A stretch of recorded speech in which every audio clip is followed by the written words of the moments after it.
Hello friends, good morning. നമ്മുടെ Kerala TV സീരിയലിലേക്ക് എല്ലാവർക്കും സ്വാഗതം. അങ്ങനത്തെ നമ്മുടെ വേദ എല്ലാ ബന്ധങ്ങളും ഉപേക്ഷിച്ച് എന്നേക്കുമായിട്ട് പടിയിറങ്ങുവാണ്.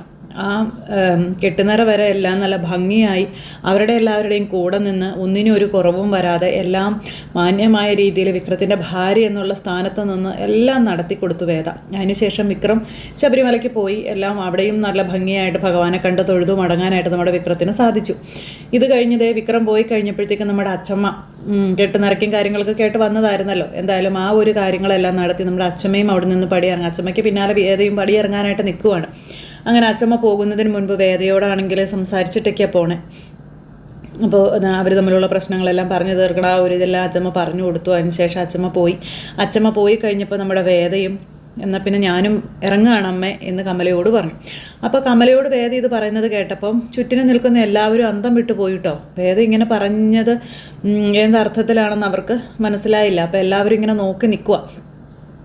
അപ്പോൾ നീ ഇതെങ്ങോട്ട് പോവുകയാണ് എന്ന് അവിടെ നിന്ന് അച്ഛൻ ചോദിച്ചു. അപ്പോൾ വേദ ഒന്നും പറഞ്ഞില്ല.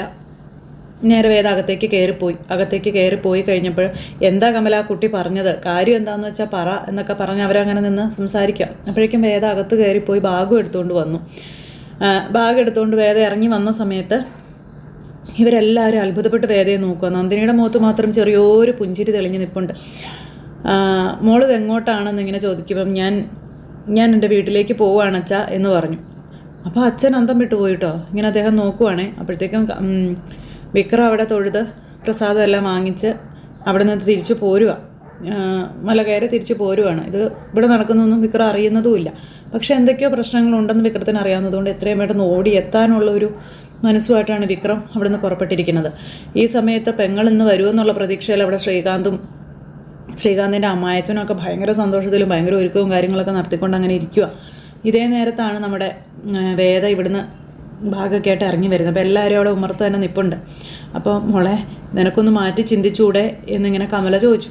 അന്നേരം അമ്മയോട് ഞാൻ എല്ലാം പറഞ്ഞതല്ലേ എന്ന് വേദ അമ്മയോട് ചോദിക്കുക.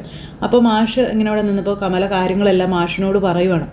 അപ്പോൾ ഈ വീട്ടിൽ നിന്നും എന്നേക്കുമായിട്ടുള്ള പോക്കാണോ നീ പോകുന്നത് എന്ന് അച്ഛൻ മോളോട് ചോദിക്കുകയാണ്. അപ്പോൾ അതെനിക്കറിയില്ല അച്ഛാ, ഇപ്പോൾ എനിക്ക് ഇവിടെ നിന്ന് പോയേ പറ്റൂ, ഇവിടെ നിൽക്കാൻ പറ്റാത്തൊരു സാഹചര്യമാണ് എന്ന് പറഞ്ഞു. അപ്പോൾ കുറച്ച് ദിവസമായി നിൻ്റെ മാറ്റവും നിൻ്റെ സ്വഭാവത്തിലുണ്ടായിട്ടുള്ളതെല്ലാം ഞങ്ങൾ ശ്രദ്ധിക്കുന്നുണ്ട്. എന്തായാലും നിൻ്റെ മനസ്സിലുള്ള പ്രശ്നം വിക്രം ശ്രീനിവാസനുമായിട്ടുള്ള ആ ഒരു ചെങ്ങാത്തത്തിൻ്റേതല്ലെന്നും മറ്റെന്തോ വലിയൊരു പ്രശ്നം നിൻ്റെ ഉള്ളിൽ കടന്നു കൂടിയിട്ടുണ്ടെന്ന് ഞങ്ങൾക്ക് മനസ്സിലായി എന്ന കാര്യവും അച്ഛൻ ഇങ്ങനെ വേദയോട് പറയുമ്പോൾ വേദ ഇങ്ങനെ അച്ഛനെന്നെ ശപിക്കരുത് എന്ന് പറഞ്ഞു. ഇതല്ലാതെ എൻ്റെ മുന്നിൽ മറ്റൊരു മാർഗവും ഇല്ല എന്ന് പറയുവാണ്. അപ്പോൾ നീ വിക്രത്തിനോട് പറഞ്ഞോ, നീ വിക്രത്തിൻ്റെ അനുവാദം മേടിച്ചിട്ടാണോ ഇവിടുന്ന് പോകുന്നത് എന്ന് അച്ഛൻ ചോദിക്കുമ്പം ഒരു ദിവസം ആരുടെയും അനുവാദം ഇല്ലാതെയാണ് ഞാൻ ഈ വീട്ടിലേക്ക് കടന്നു വന്നത്. അതുപോലെ തന്നെ ആരുടെയും അനുവാദം ഇല്ലാതെ ഈ വീട്ടിൽ നിന്ന് പോകണമെന്നാണ് ഞാൻ ആഗ്രഹിക്കുന്നത്. അതുകൊണ്ടാണ് ഞാൻ ഇവിടെ നിന്ന് ഇപ്പം ഈ ഒരു സമയത്ത് പോകുന്നത്. എൻ്റെ ഉത്തരവാദിത്തങ്ങളും എൻ്റെ കർമ്മവും കർത്തവ്യവും എല്ലാം കഴിഞ്ഞച്ചാ ഇനി ഞാനിവിടെ ഒരധികപ്പറ്റായി നിൽക്കേണ്ട ആവശ്യമില്ല എന്ന് പറയുമ്പോഴത്തേക്കും കമലയ്ക്ക് കരച്ചിൽ വന്നു. കമല അവിടെ നിന്ന് കരഞ്ഞു. നീ ഒരു അധികപ്പറ്റാണെന്ന് ആരാ മോളെ പറഞ്ഞത് എന്ന് കമല ചോദിക്കുക. ഒരിക്കലും നീ ഒരു അധികപ്പറ്റാണെന്ന് ഇവിടെ ആരും പറഞ്ഞിട്ടില്ല. മാത്രമല്ല ഈ തീരുമാനങ്ങളെല്ലാം നീയായിട്ടെടുത്ത തീരുമാനങ്ങളാണെന്നും ഈ തീരുമാനങ്ങൾക്ക് മേൽ ഈ കുടുംബത്തിലുള്ള മറ്റാർക്കും ഒരു ഉത്തരവാദിത്വം ഇല്ല എന്നുള്ള കാര്യവും പറയാം. അതും പറഞ്ഞ് കമല കരഞ്ഞുകൊണ്ട് അകത്തേക്ക് അങ്ങ് കയറിപ്പോയി.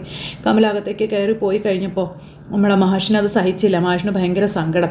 ശ്രീജയും വിശ്വനും ഒക്കെ ഇങ്ങനെ മാറി മാറി ചോദിക്കുന്നുണ്ട്. പക്ഷെ അതിനൊന്നും ഒരു വ്യക്തമായ ധാരണയിൽ ഒരു മറുപടി ഒന്നും നമ്മുടെ വേദ കൊടുക്കണില്ല. അപ്പോൾ വേദ ആരും അറിയാതെ വന്നു, ആരും അറിയാതെ പോണു എന്നൊരു മറുപടി മാത്രം. അപ്പോൾ അച്ഛൻ വേദയോട് പറഞ്ഞു, നീ ഇപ്പോൾ ഈ പറയുന്നതെല്ലാം ഒരു പുകമറയാണെന്ന് എനിക്കറിയാം. നിൻ്റെ മനസ്സിൽ മറ്റെന്തോ ഒരു വലിയ വിഷമം ഉണ്ടെന്നും എനിക്കറിയാം. നീ ഇപ്പോൾ ഇവിടെ നിന്ന് ഇറങ്ങിപ്പോകുന്നത് നീ പറഞ്ഞ കാര്യങ്ങൾക്കല്ല എന്നും എനിക്കറിയാം. പക്ഷെ നീ എന്തിനു വേണ്ടി ഈ തീരുമാനമെടുത്തെന്നും എന്തിനു വേണ്ടിയാണ് നീ ഇതൊക്കെ ചെയ്യുന്നതെന്നും എന്നെങ്കിലും ഞാൻ അറിയാതിരിക്കില്ല. അങ്ങനെ അറിയുന്ന ദിവസം ഞാൻ നിന്നെ കാണാൻ വരും. അത് നീ എവിടെയാണെങ്കിലും നിന്നെ ഞാൻ കാണാൻ വന്നിരിക്കും എന്ന് അച്ഛൻ പറയുക. അപ്പോൾ അത് കേട്ടപ്പോൾ വേദയ്ക്ക് ഭയങ്കര സങ്കടം. വേദയ്ക്ക് കരച്ചിൽ വന്നു. വേദയാണെങ്കിൽ കരഞ്ഞുകൊണ്ട് അവിടെ നിന്ന് അങ്ങ് ഇറങ്ങിപ്പോവുക. അപ്പോൾ ശ്രീചേട്ടത്തി, നന്ദിനേട്ടത്തി, വിശ്വേട്ട, വിനായകേട്ട എല്ലാവരോടും യാത്ര പറഞ്ഞ് നമ്മുടെ വേദ അവിടെ നിന്ന് അങ്ങ് ഇറങ്ങിപ്പോയി. വേദ അങ്ങ് ഇറങ്ങിപ്പോയപ്പോൾ മനസ്സ് തകർന്ന് ശ്രീജയും വിശ്വനും അവിടെ ഇങ്ങനെ നിൽക്കുക കേട്ടോ. രക്ഷപ്പെട്ടല്ലോ എന്നോർത്താണ് നമ്മുടെ വിനായകൻ നിൽക്കുന്നത്. അതുപോലെ തന്നെ നന്ദിനിയുടെ മുഖത്ത് ചെറിയൊരു പുഞ്ചിരിയും ഇടർന്ന് ഇങ്ങനെ നിൽപ്പുണ്ട്. നന്ദിനിക്ക് ആശ്വാസമായി. ഇനിയിപ്പോൾ കുശുമ്പ് എടുക്കണ്ടല്ലോ, പഴയതുപോലെയൊക്കെ ഇങ്ങനെയൊക്കെ അങ്ങനെ ആ വീട്ടിൽ ജീവിക്കാം. ആ ഒരു ഇതിൽ നമ്മുടെ നന്ദിനി ഇങ്ങനെ അവിടെ നിൽക്കുക. അത് കഴിഞ്ഞപ്പോൾ ഇവരെല്ലാവരും അകത്തേക്ക് കയറിപ്പോയി. അച്ഛനാണെങ്കിൽ വിഷമിച്ചിങ്ങനെ നിൽക്കുവാണ്. വേദയുടെ മനസ്സിൽ അത്രമാത്രം എന്തോ ഒരു ഭാരം കടന്നുകൂടിയതുകൊണ്ടാണ് വേദ അവിടെ നിന്ന് പോയത് എന്നും മനസ്സിലാക്കിക്കൊണ്ട് നമ്മുടെ മാഷ അവിടെ ഇങ്ങനെ നിൽക്കുന്നു. അത് കഴിഞ്ഞിട്ട് അകത്ത് പോയിരുന്ന് കരയുമോ നമ്മുടെ കമല. അപ്പോൾ കമലയുടെ അടുത്തേക്ക് മാഷ് ചെയ്യുന്നു. താൻ എന്തിനാടോ കരയുന്നതെന്ന് ചോദിച്ചു. എന്നാലും അവളിങ്ങനെ ഒരു തീരുമാനം എടുത്ത് കളഞ്ഞല്ലോ മാഷേ. അവളിവിടുന്ന് പോകുമെന്ന് ഞാൻ സ്വപ്നത്തിൽ പോലും വിചാരിച്ചതല്ല എന്ന് പറയുമ്പോൾ അവൾ ഒരിക്കലും മനസ്സായിട്ട് ഈ വീട്ടിൽ നിന്ന് പടി ഇറങ്ങി പോയതല്ല. അവളുടെ മനസ്സിൽ എന്തോ ഒരു വലിയ രഹസ്യം അല്ലെങ്കിൽ എന്തോ ആരോടും പറയാൻ പറ്റാത്തതായിട്ടുള്ളൊരു കാര്യം ഒളിഞ്ഞിരിപ്പുണ്ട്. ആ ഒരു കാരണം കൊണ്ടാണ് അവളിപ്പോൾ ഇവിടുന്ന് പോയിരിക്കുന്നതെന്നും അവൾ മടങ്ങി വരുവടോ, അവൾ വരാതെ എവിടെ പോകാനോ ഒരിക്കലും ഈ വീടോ വീട്ടുകാരെയോ ഉപേക്ഷിച്ച് പോകാൻ നമ്മുടെ വേദമോൾക്ക് കഴിയില്ല എന്ന് പറയാം. അപ്പോൾ അച്ഛൻ വേദയോട് പറഞ്ഞിരുന്നു എല്ലാവരെയും. അപ്പോൾ പ്രശ്നങ്ങളെല്ലാം പരിഹരിച്ചപ്പോൾ മറ്റു മക്കളെ പോലെ എല്ലാവരെയും പോലെ അവനും ഒരു കുടുംബവും കുഞ്ഞുങ്ങളും ഒക്കെ ആയിട്ട് ജീവിക്കുമെന്ന് ഞാൻ ഒരുപാട് ആഗ്രഹിച്ചു, അല്ലെങ്കിൽ ഞാൻ സ്വപ്നം കണ്ടു. അവനെ തിരുത്തി അവൻ്റെ കൂടെ സപ്പോർട്ടായിട്ട് അല്ലെങ്കിൽ അവൻ്റെ എല്ലാമായി നീ ഉണ്ടാകുമെന്ന് ഞാൻ പ്രതീക്ഷിച്ചിരുന്നു. അതാണിപ്പോൾ മാറി മറിഞ്ഞത്. ഇതൊക്കെ അച്ഛൻ വേദയോട് പറഞ്ഞതാണ്. ഇതെല്ലാം എന്നിട്ട് കമലയോടും അച്ഛൻ പറയുക അവൾ തിരിച്ചു വരും, അവർ സന്തോഷമായി ജീവിക്കുകയും ചെയ്യും. പക്ഷേ ഇതിനകത്ത് എന്താണ് സംഭവിച്ചിരിക്കുന്നതെന്നുള്ളത് കണ്ടുപിടിക്കണം എന്ന് പറഞ്ഞു. അപ്പോൾ എന്തോ ആ കുട്ടിയുടെ മനസ്സിൽ വലിയൊരു ഭാരം വന്ന് കൂടിയിട്ടുണ്ടായിരുന്നു മാഷേ. അതുകൊണ്ടാണ് അവൾ അങ്ങനെ ഒരു തീരുമാനം എടുത്തതും പോയതും. അതെന്താണെന്ന് ആർക്കും അറിയില്ല തുടങ്ങിയ കാര്യങ്ങളൊക്കെ കമല പറയും. അപ്പോൾ ഇങ്ങനെ ഇവരിതും പറഞ്ഞ് ഇങ്ങനെ സങ്കടപ്പെട്ടിരിക്കും കേട്ടോ. ഈ സമയത്താണ് നമ്മുടെ വിക്രം മലയ്ക്ക് പോയിട്ട് വീട്ടിലേക്ക് വരുന്നത്. വിക്രം മലയ്ക്ക് പോയി വീട്ടിലേക്ക് കടന്നു വരുമ്പോൾ വീടൊരു എന്താ പറയുന്നത്, ഒരു ശൂന്യമായി കിടക്കുന്നു. ഒരു അനക്കമില്ലാതെ കിടക്കുന്നു, ഒച്ചയില്ല, ആൾക്കാരുടെ ബഹളമില്ല, ഒന്നുമില്ലാതെ. വിക്രം കയറി വന്നു, മുറിയിൽ വന്നു, തൻ്റെ കെട്ടും ഇതെല്ലാം ഇറക്കി വെച്ചു. ഇങ്ങനെ അദ്ദേഹം അകത്തേക്ക് കയറി വന്നു കഴിഞ്ഞപ്പോഴത്തേക്ക് മൊത്തത്തിൽ എല്ലാവരും നോക്കുക, എല്ലാവരെയും വിഷമത്തിൻ്റെ ഒരു ഇതിലാണ് വിക്രം കാണുന്നത്. അപ്പോഴേക്കും നമ്മുടെ നന്ദിനി അങ്ങോട്ടേക്ക് അതെ വിക്രം വന്നോ, മാലൂരി ഇതൊക്കെ ഇങ്ങനെ എന്നിട്ട് വിശേഷങ്ങളൊക്കെ മലയിലെ കാര്യങ്ങളൊക്കെ ഇങ്ങനെ ചോദിക്കുകയാണ്. എന്നിട്ട് നീ അറിഞ്ഞില്ലേ വേദ ഇവിടുന്ന് പോയി എന്ന് പറഞ്ഞു. പോവേ ഇങ്ങോട്ട് പോവാൻ, അതിനടുത്തേക്ക് എന്താ പറ്റിയെന്ന് ചോദിക്കുമ്പോൾ അതേടാ ഞാൻ പറഞ്ഞത് സത്യമാണ്, വേദ ഇവിടുന്ന് എല്ലാം ഉപേക്ഷിച്ച് ഭാഗമൊക്കെ എടുത്ത് പോയെന്ന് പറഞ്ഞു. ഭാഗം എടുത്ത് പോവേ. അപ്പോഴത്തേക്കും ശ്രീജ വന്നിട്ട് നന്ദിനിയെ വഴക്ക് പറയാം. എന്താ നന്ദിനി നീ ഇങ്ങനെയെന്ന് ചോദിച്ചു. എന്താ ശ്രീജ എടുത്തി, എന്താ പറ്റി, വേദ എവിടെയാണ് പോയേ, എന്താ സംഭവം എന്താണെന്ന് വെച്ചാൽ പറ എന്നും പറഞ്ഞുകൊണ്ട് വിക്രം ഇങ്ങനെ ഒച്ചയെടുത്ത് സംസാരിക്കുമ്പോൾ അത് വിക്രം നീ ആദ്യം ഒന്ന് ഡ്രസ്സൊക്കെ മാറി ഒന്ന് കുളിച്ചു വാ, ഇല്ല എനിക്ക് വിവരം എന്താണെന്ന് അറിയണമെന്ന് പറഞ്ഞു വിക്രം ഇങ്ങനെ നിൽക്കുക. അപ്പോഴത്തേക്കും അച്ഛനും അവരെല്ലാവരും വന്നു. അപ്പം വേദ ഇങ്ങനെ വീട്ടിൽ നിന്ന് പോയെന്നും അതുപോലെ വേദ പറഞ്ഞ കാര്യങ്ങളെല്ലാം വിക്രത്തോട് ഇവർ പറയാം. അപ്പോൾ നിങ്ങൾ തമ്മിലുള്ള പ്രശ്നം എന്താണ് എന്ന് വീണ്ടും ഇവർ ചോദിക്കുമ്പോൾ ഞങ്ങൾ തമ്മിലൊരു പ്രശ്നം ഉണ്ടായിട്ടില്ല എന്നും അവളുടെ മനസ്സിൽ മറ്റെന്തോ വലിയൊരു ഭാരം കടന്നു കൂടിയിട്ടുണ്ടെന്നുള്ള കാര്യവും വിക്രവും പറയുവാണ്. എന്തായാലും അവളിനി തിരിച്ചു വരുമെന്ന് തോന്നുന്നില്ല, അവൾ തിരിച്ചു വരാതിരിക്കാനുള്ള പോക്കാണ് പോയിരിക്കുന്നത് എന്നും പറഞ്ഞിങ്ങനെ അവിടെ പറയാപ്പോഴത്തേക്കും വിക്രത്തിന് സഹിക്കാൻ പറ്റിയില്ല. വേദ പോയി കഴിഞ്ഞപ്പോൾ എന്തോ ഒരു വലിയ ശൂന്യത വന്നതുപോലെ വിക്രത്തിന് ഫീൽ ചെയ്യുക. ഈ സമയത്ത് നമ്മുടെ വേദ അവിടെ വീട്ടിൽ ചെല്ലുക. വീട്ടിലേക്ക് ചെന്നപ്പോൾ അയ്യോ പെങ്ങളെ രണ്ട് കൈയും നീട്ടി സ്വീകരിക്കാൻ ആങ്ങളെ ഇങ്ങനെ കാത്തു കെട്ടി ഇങ്ങനെ നിൽക്കുകയാണ്. വരണം വരണം മിസ്റ്റർ ഇന്ദുചൂടൻ എന്നൊക്കെ പറയുന്നത് പോലെ വരണം വരണം വേദ എന്നും പറഞ്ഞു. വേദയാണെങ്കിൽ തകർന്ന തരിപ്പണമായി വീട്ടിലേക്ക് കയറി ചെല്ലുന്നു. അങ്ങനെ ബാഗും എടുത്ത് വീട്ടിലേക്ക് കയറി ചെല്ലുന്ന വേദയെ കണ്ടപ്പോഴത്തേക്കും പത്മമൊക്കെ അന്തം വിട്ടിങ്ങനെ നോക്കുക. വിവരം എന്താണെന്ന് പത്മത്തിനൊന്നും അറിയില്ല. ഇതിൻ്റെ ഇടയിൽ ആങ്ങളെ നാറിയ കളി കളിച്ചതുകൊണ്ടാണ് പെങ്ങളിപ്പോൾ വീട്ടിലേക്ക് കയറി വന്നിരിക്കുന്നത് എന്നുള്ള കാര്യം.